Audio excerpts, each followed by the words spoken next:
Hello viewers, Pandiya star new promo பொண்ணு வீட்டுக்காரங்கிட்ட போய் விசாரிக்கிறாங்க. கதிர் இருந்துட்டு, இங்கே பாருங்க, எதுக்காக இப்படி பண்ணுறீங்க, எல்லா விஷயத்தையும் சொல்லி தானே கல்யாணம் பண்ணும், அப்படி இருக்கும்போது என்ன பிரச்சனை உங்களுக்கு அப்படின்ட்டு எல்லாம் சொல்கிறாங்க.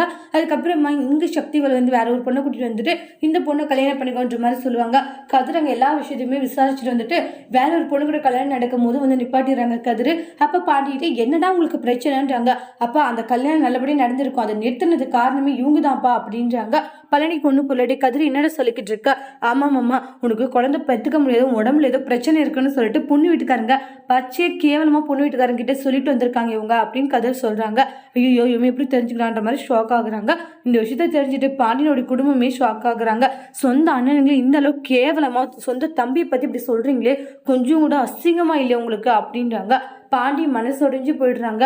பழனியுமே ஃபீல் பண்ணாங்கன்னு, நான் உங்களுக்கு என்னென்ன துரோகம் பண்ணிட்டேன், உங்களை நான் என்னென்ன பண்ணிட்டேன், எனக்கு இந்த அளவுக்கு ஒரு பெரிய கஷ்டத்தை கொடுத்துருக்கீங்க, ஆனால் நீங்கள் இப்படியெல்லாம் என்ன சந்தோஷப்படுத்துவீங்கன்னு நினச்சி பார்க்கவே இல்லைன்றாங்க. நான் உங்களை எந்த இடத்துல வச்சுருந்தேன் தெரியுமான்றாங்க. அப்பத்தாலேருந்து எல்லாருமே காரை துப்புறாங்க. முத்துவேலு சக்தி வெளிச்சு கூட பிறந்த அண்ணனுங்கன்னா உங்களுக்கு காரை துப்புவாங்கடா, அந்த அளவுக்கு கேவலமாக நடந்திருக்கீங்க நீங்கள் அப்படின்ட்டு ரொம்ப கோவப்பட்டு அவங்களை அசிங்கப்படுத்துகிறாங்க. அப்பத்தா அதோட இந்த பிரமவை முடிச்சிருக்காங்க. தேங்க்யூ.